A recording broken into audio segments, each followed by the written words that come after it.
Oke teman-teman, di season 3 kali ini kita akan diceritakan penjelasan Aerys setelah memberi jatah ngecas kepada Rudeus. Aerys sudah menganggap dirinya dan Rudeus sudah terkait secara batin, walau minusnya agak sedikit kecil. Ya, kita masih nggak tahu aja yang kecil itu apa maksudnya. Walau Rudeus ini bertubuh kecil daripada Aerys, akan tetapi Rudeus selalu saja menolong Aerys. Aerys menganggap kalau dirinya ini tidak pantas dengan Rudeus, maka dari itu ia pergi berpetualang dengan Ghislaine untuk melatih ilmu pedangnya, agar dirinya pantas bersanding dengan Rudeus dan tidak menjadi beban baginya. Si Ghislaine pun membawa Aerys ke dojo tempatnya berlatih dulu.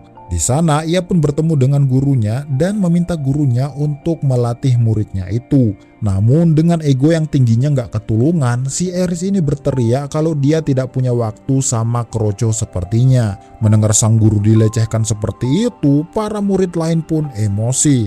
Namun sang guru yang bernama Galvarion yang memiliki julukan Dewa Pedang itu menyuruh muridnya untuk diam. Ia pun bertanya sebenarnya siapakah yang ingin kau tebas. Dengan lantang Aerys menjawab kalau dia akan menebas sang Dewa Naga bernama Orsted. Mendengar hal itu, Galvarion langsung ketawa. Faktanya kalau dibandingkan dengan Orsted, dirinya memanglah keroco. Ternyata Galvarion juga ingin menebas Orsted. Ia pun bertanya ulang kepada Aerys apakah ia serius dengan tekadnya itu. Tentu saja dengan lantang Aerys berkata serius. Si Aerys pun diterima, namun ia harus memperlihatkan skillnya dulu. Akhirnya dipanggillah si Gino, yaitu murid termuda yang ada di sana, untuk latih tanding dengan Aerys. Baru saja diberikan pedang kayu, si Aerys langsung maju dan menebas leher Gino sampai tak sadarkan diri. Tentunya para murid pun terheran-heran melihat kejadian itu. Selanjutnya si Nina lah yang disuruh maju. Nah, si Nina ini ternyata adalah anaknya sendiri. Namun kali ini Galvarion menyuruh Aerys untuk maju saat aba-aba dan tidak diperbolehkan menyerang secara tiba-tiba seperti tadi. Si Nina pun diberikan pedang yang agak berat. Baru saja maju dengan satu ayunan, pedang Aerys ternyata patah. Sempat merasa bangga dengan hal itu, si nenek ini menjadi lengah. Tanpa pikir panjang, si Aerys maju dengan tinjunya dan dengan brutal menghajar Nina. Kalau saja wasit tidak menghentikannya, entah bagaimana keadaan Nina saat itu. Setelah itu, Aerys mengambil pedang Nina dan ternyata pedang itu memang ada besinya, guys. Si Aerys pun berteriak kalau murid-murid di dalam dojo ini semuanya payah. Tak terima dengan hal itu, para murid pun pada emosi. Lantas, Galvarion sendirilah yang akan maju melawan Aerys. Menyadari aura membunuhnya, si Aerys ini langsung bersiaga dengan pedangnya. Melihat pedang Aerys, Galvarion tahu kalau pedang itu buatan Yulian. Aerys menjawab kalau dia tuh tak tahu dan hanya mendapatkan pedang ini dari sukunya Roxy, yaitu suku Migurd. Ia juga mengeluarkan pedangnya dan berkata kalau pedangnya juga buatan Yulian. Sebelum maju, si Aerys sudah mempunyai firasat tidak enak. Saat maju, baru satu tebasan, si Aerys ini langsung terlempar sampai keluar dari dojo. Galvarion pun menyuruh Ghislaine mengobati Aerys. Dan ia berkata kepada semua muridnya kalau ia memberikan Aerys titel pedang suci. Mendengar hal itu, para murid tak terima dengan keputusan tersebut. Karena itu merupakan titel khusus untuk orang yang sudah menguasai pedang panjang cahaya. Galvarion menghunuskan pedangnya dan mengatakan kalau Aerys sudah mengalahkan dua bocah yang menguasai pedang panjang cahaya. Dan itu sudah cukup katanya. Nah, keesokan harinya diajarilah si Aerys oleh Galvarion langsung. Namun ya begitulah, si Aerys ini tidak bisa mengimbangi kemampuan Galvarion. Galvarion memberikan saran kepada Aerys untuk belajar mengayunkan pedang tanpa berpikir apapun. Dan kalau capek ya tinggal duduk istirahat dan berpikir. Setelah capek berpikir, berdirilah dan ayunkan pedang lagi. Nah, saat jam istirahat, si Aerys ini tetap latihan mengayunkan pedang. Nina pun tak habis pikir mengapa ayahnya mengakui orang tak beradab seperti Aerys. Si Nina masih sempat mengejek Aerys kalau orang seperti Aerys mending main pukul saja ketimbang menggunakan pedang. Walau dikata-katai, si Aries ini tak menghiraukannya. Karena kurang nyaman latihan di dojo, akhirnya Aries mencari tempat sepi untuk melatih ayunan pedangnya. Ia mengakui kalau kecepatan ayunannya masih kalah jauh dengan Ghislaine, Ruiger, dewa pedang yaitu Galvarion, apalagi dengan Orsted. Maka dari itu ia harus bertambah kuat. Singkat cerita, musim pun telah berganti dan Aries pun masih berpikir bagaimana cara ayunan dewa pedang kok bisa kuat sekali. Berbagai cara pun telah dicoba. Musim pun terus berganti dan terlihat tangan Aries ini sudah ngapalan saking seringnya mengayunkan pedang. Namun ia tak mau menyerah karena harus bertambah kuat demi melindungi Rudeus.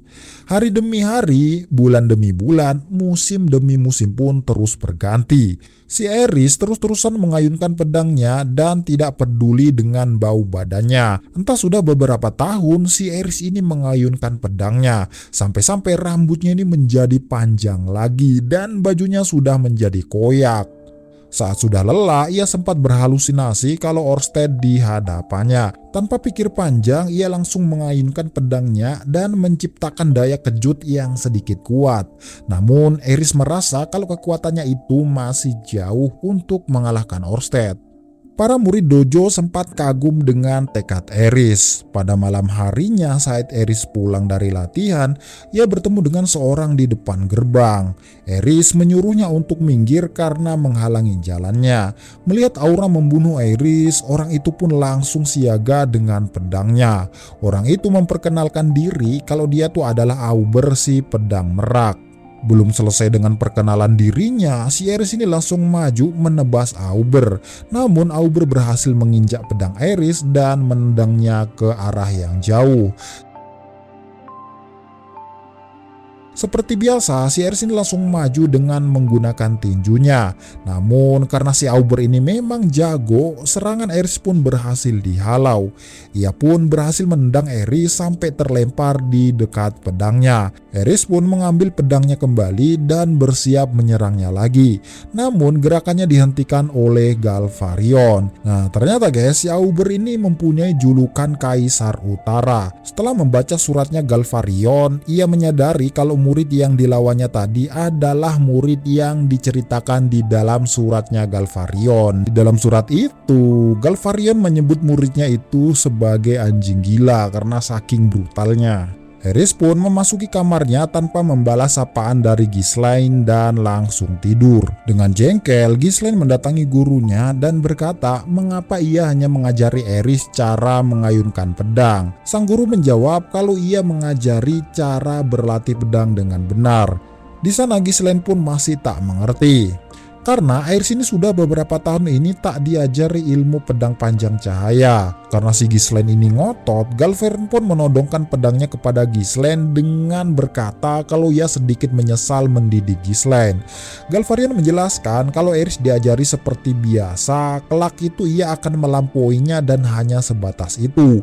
Namun karena tujuannya adalah mengalahkan Orsted dan kekuatan Orsted itu di luar nalar, maka cara mengajari Aries juga harus dengan cara yang di luar nalar.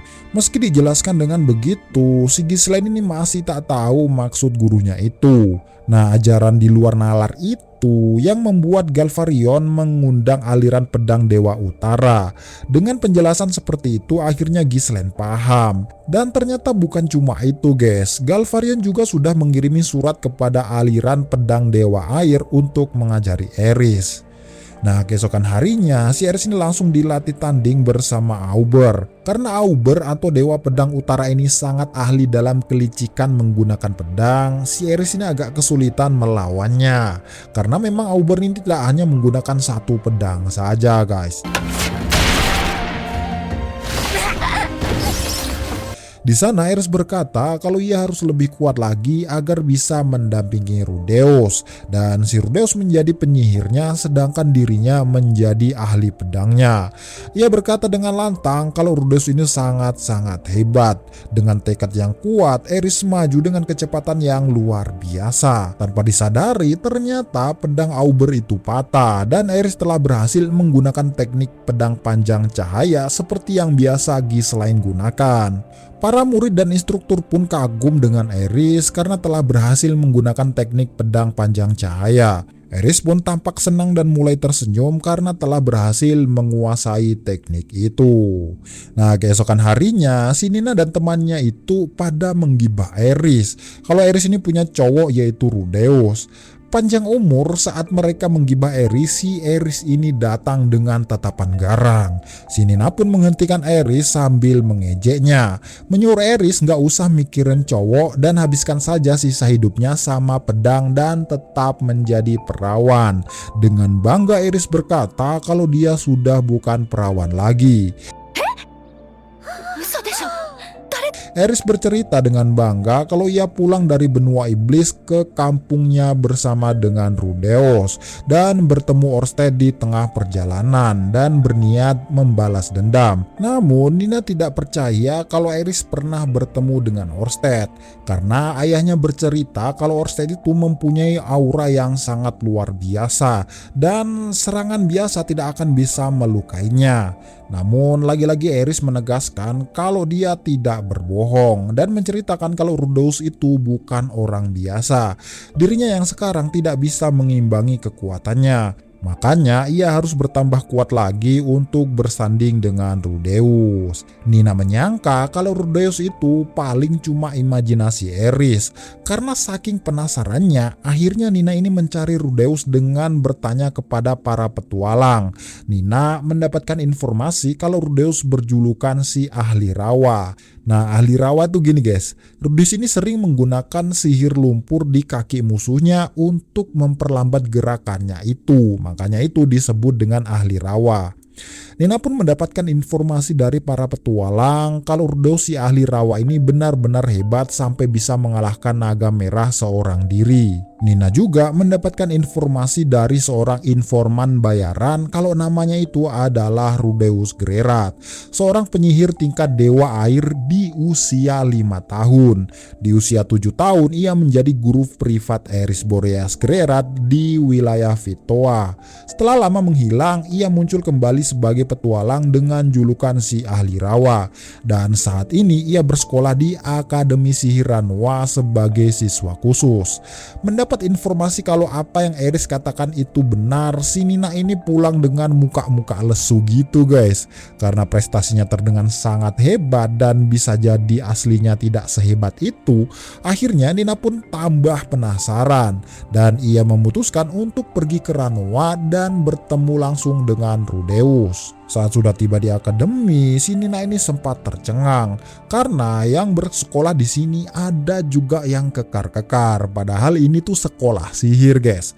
Nina melihat banyak orang pada mencari Rudeus. Di sana ia diantar oleh salah seorang dari suku setengah binatang untuk menemui Rudeus. Setelah bertemu dengan Rudeus, ia pun langsung ditantang oleh orang itu.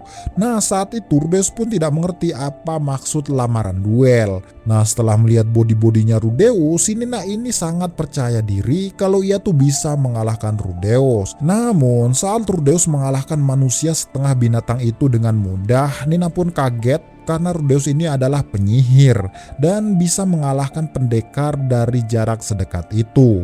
Tak puas dengan itu dan menyangka kalau mungkin saja itu adalah kebetulan orang lemah, akhirnya si Nina ini mencari Rudeus lagi dan mendapati antrian manusia setengah binatang yang sangat panjang.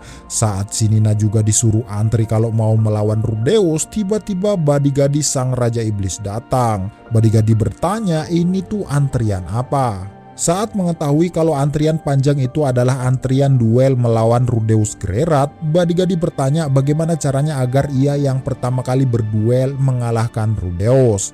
Seorang dari suku setengah binatang berkata kalau ia harus mengalahkan semua orang yang mengantri di sana. Badigadi pun senang dan mempersilahkan semua orang untuk maju. Semua orang pun maju termasuk Nina. Namun baru satu serangan Nina langsung pingsan. Saat tersadar dari pingsannya, ia melihat Rudeus yang sedang berduel dengan Badigadi sang Raja Iblis. Nina pun sangat terheran-heran melihat satu serangan Rudeus yang menumbangkan sang Raja Iblis. Pantas saja Ares ingin menjadi kuat dan sebanding dengan kekuatan Rudeus. Nina pun akhirnya pulang dengan pedang patahnya. Nah, di dojo saat melihat Ares latihan, Nina pun tak lagi mengajak Ares dan malah latihan bareng. Keesokan harinya, sang aliran pedang Dewa Air sudah sampai di dojo bersama dengan muridnya. Penasaran dengan siapa murid yang akan diajarinya, tiba-tiba si Nina datang bersamaan dengan Ares. Saat Ares memasuki dojo, sang Dewa Air bersama muridnya ini langsung siaga karena merasakan aura membunuh yang sangat kuat dari Ares. Setelah itu, si Ares ini disuruh duduk dan Galvarion memperkenalkan kalau nenek ini bernama Redalia dan dia adalah pimpinan aliran pedang Dewa Air. Nenek Reda berkata kalau aliran Dewa Air mungkin tidak cocok dengan Ares. Galvarion juga sudah tahu kalau Ares tidak cocok dengan aliran Dewa Air. Namun Galvarion hanya menyuruh untuk bertanding melawan Ares saja sebagai pembelajaran. Setelah mendengar kalau Ares bertekad akan mengalahkan Dewa Naga, Nenek Reda ini langsung melotot kaget. Setelah itu ia tersenyum dan berkata kalau targetnya besar sekali. Nenek Reda menyuruh muridnya melawan Ares. Kalau muridnya kalah, barulah ia akan melawannya. Sebelum latih tanding, murid Nenek Reda mengenalkan diri kalau namanya adalah Isolde Cluel. Gadis itu sudah mendapatkan titel berpedang sebagai Raja Air. Latih tanding pun akhirnya dimulai. Dengan ketenangan dan kepekaan terhadap aura membunuh, si Isolde ini dengan mudahnya mengatasi semua serangan barbar Ares. Dan alhasil si Ares ini kalah telak. Selanjutnya giliran Nina melawan Isolde.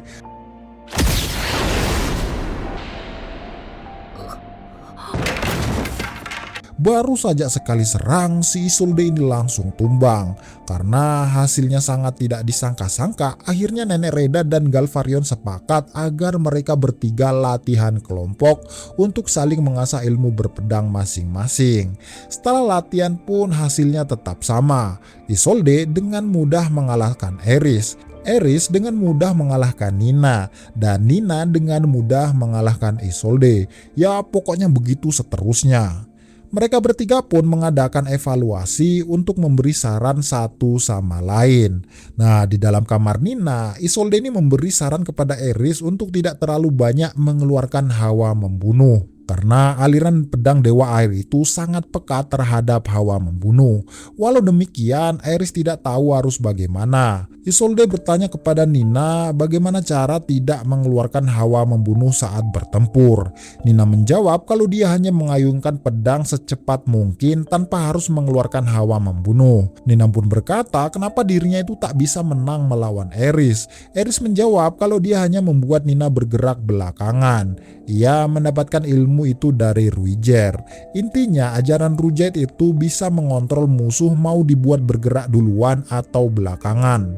Namun teknik itu tidak berlaku untuk aliran Dewa Air karena latihan mereka adalah menerima serangan dan mengembalikan serangan tersebut. Isolde menyarankan Ares untuk menghilangkan hawa membunuhnya dan tanpa menggunakan teknik pancingan andalannya. Sedangkan untuk Nina, Isolde menyarankan untuk bertanya kepada gurunya cara mengalahkan Ares. Setelah melakukan evaluasi, Ares bertanya kepada Nina bagaimana Nina mendapat baju seperti punyanya Ghislaine. Nina menjelaskan kalau murid dojo ini sudah mendapatkan titel pedang suci, maka akan dibuatkan baju seperti itu. Dibuatkan jaket seperti itu lebih tepatnya guys. Nina jarang memakainya karena itu kurang cocok sama gayanya. Nina berkata kalau pengen ya tinggal buat saja sendiri. Untuk membuatnya, seorang murid perlu memburu kulit monster yang nantinya kulitnya akan dijadikan jaket sebagai tanda kalau ia sudah mendapatkan gelar pedang suci. Ares pun meminta Nina untuk mengantarkan ke lokasi monster yang disebutkan tadi. Ternyata si Isolde juga pengen ikut. Setelah sampai di tujuan, Nina menyuruh Eris menyalakan api. Maka otomatis monster tersebut akan datang dengan sendirinya. Saat akan menyalakan api, si Nina ini kesulitan karena hawa di sana memang sangat dingin. Tanpa berlama-lama, Eris merapal sihir dan dapat menyalakan api dengan mudah. Nina terkejut karena ternyata Eris dapat menggunakan sihir. Eris berkata kalau dia diajari Rudeus sihir dasar dan juga baca tulis. Bahkan Ghislaine juga diajari. Bahkan ia diajari bahasa iblis saat di benua iblis dan diajari bahasa suku binatang saat di dalam suku binatang. Saat bercerita, tiba-tiba kawanan monster pada datang. Dengan kedatangan monster itu membuat mereka bertiga siaga. Dengan brutal, Eris langsung menebas para monster tersebut. Tak mau kalah, Nina dan Isolde juga menyerang kawanan monster itu dengan gaya berpedang mereka masing-masing.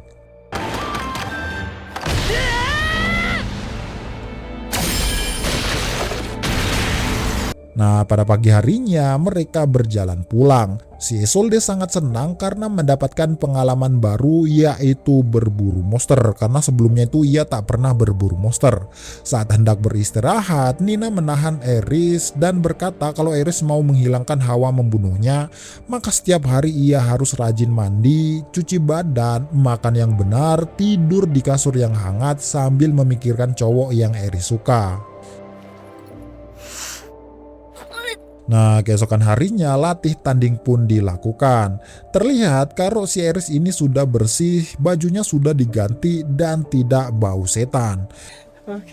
Sebelum menyerang, si Eris ini tersenyum hingga membuat Isolde heran. Namun belum sempat bereaksi, Eris ini sudah ada di hadapannya dengan serangan tajamnya.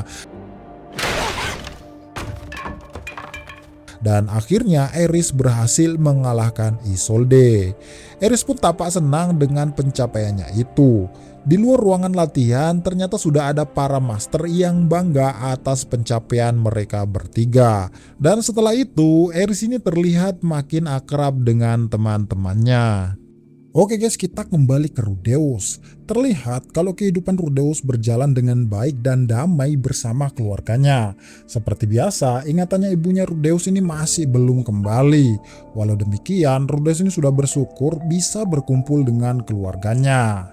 Nah, di hari itu, Rudeus memutuskan untuk kembali bersekolah setelah lama cuti. Sebelum itu, ternyata Rudeus ini sudah mengenalkan istri barunya yaitu Roxy kepada teman-temannya.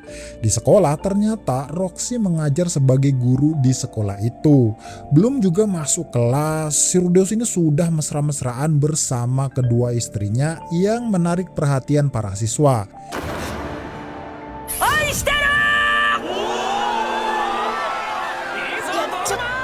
Dan hal itu membuat Norn merasa malu sendiri. Si Norn kembali ke kelasnya bersama teman-temannya. Sylvie mulai mengawal Tuan Putri Ariel, sedangkan Roxy dan Rudeus pergi ke ruangan Pak Genius untuk memberitahu kalau mulai hari ini Roxy akan mengajar. Rudeus pun masuk kelas bersama dengan teman-temannya. Begitu kagetnya Rudeus setelah tahu kalau Pak Genius menugaskan Roxy untuk mengajar di kelasnya. Roxy pun mengenalkan diri kalau dia adalah guru sekaligus istrinya Rudeus.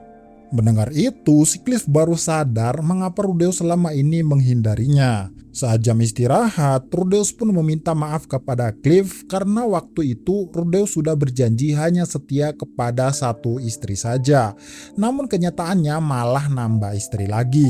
Ya mau tak mau si Cliff ini memaafkan Rudeus. Lagi pula si Rudeus bukan penganut agama milis yang membatasi beristri satu.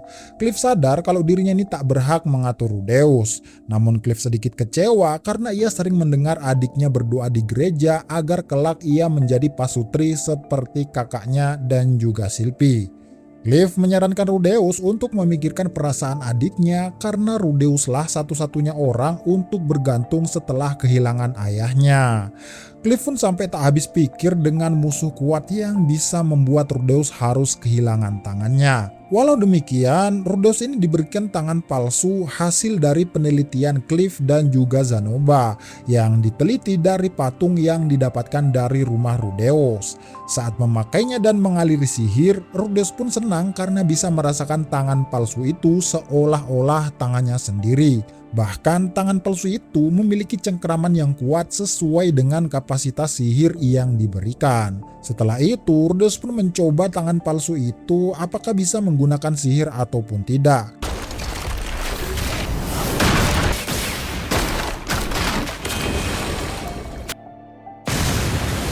Setelah dicoba ternyata bisa. Sampai-sampai Zanoba pun tak percaya dengan penemuannya itu. Karena tangan palsu itu belum dinamai, Zanoba dan Cliff mempersilahkan Rudeus untuk menamainya. Karena pembuatnya adalah Zanoba dan Cliff, Rudeus pun menamainya dengan tangan imitasi Zalif. Setelah pulang sekolah, Rudeus pun memperlihatkan tangan palsu itu kepada Aisyah dan juga para istrinya. Saat makan malam, Rudeus pun bersyukur sambil mengingat-ingat kejadian sulit setelah bencana teleportasi itu. Pada malam harinya, Rudeus masuk ke sebuah ruangan rahasia dan berdoa di depan cancut Roxy yang selama ini ia sembah.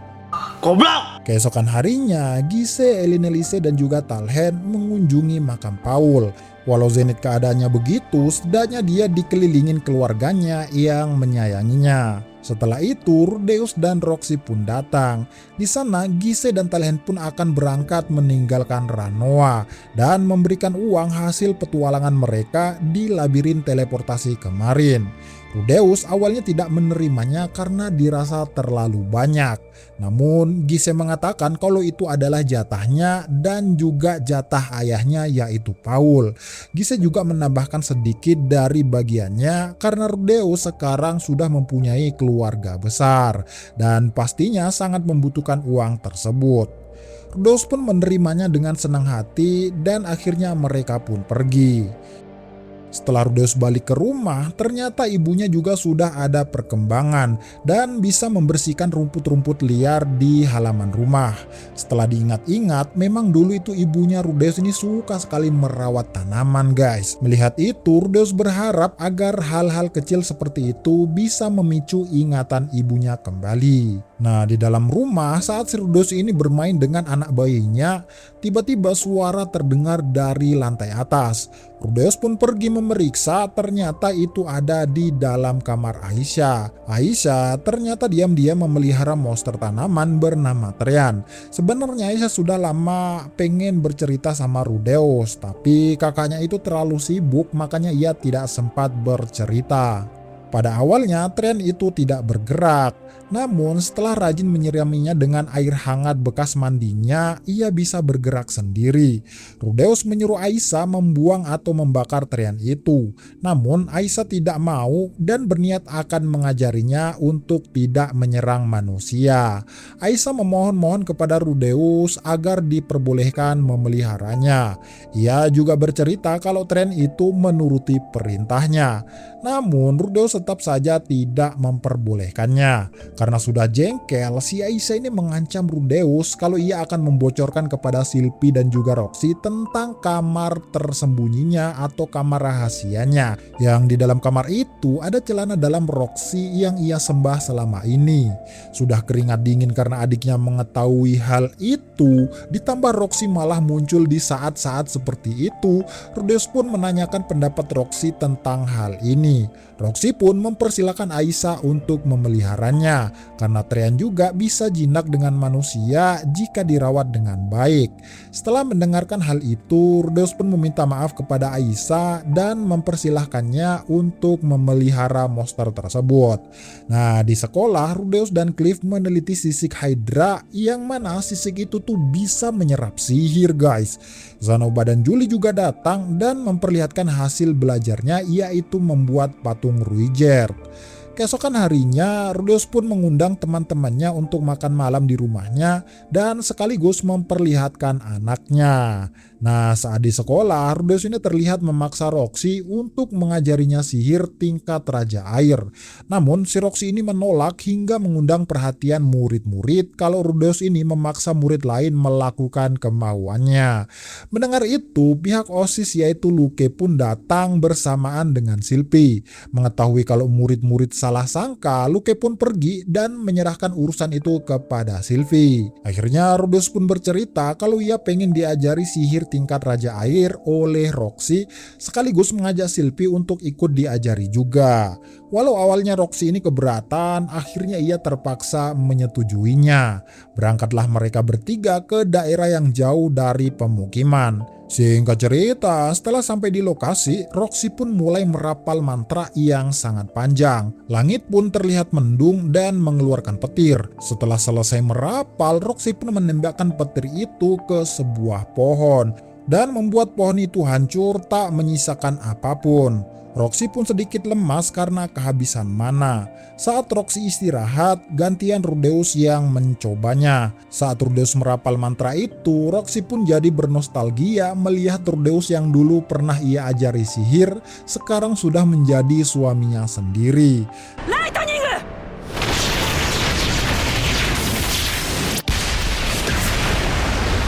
Setelah Rudeus berhasil mengeluarkan sihir tingkat Raja Air itu, Sylvie dan Roxy terlihat bahagia. Nah, singkat cerita, pulanglah mereka dengan menaiki kudanya. Sylvie cerita kalau dia sedikit cemburu karena hanya dialah yang tidak berhasil menggunakan sihir tersebut. Roxy juga bercerita kalau dulu dia juga sudah gagal setelah 5 kali percobaan. Berbeda dengan Rudeus ini bisa berhasil hanya dengan 1 kali percobaan. Para istrinya pun kagum melihat kehebatan suaminya itu.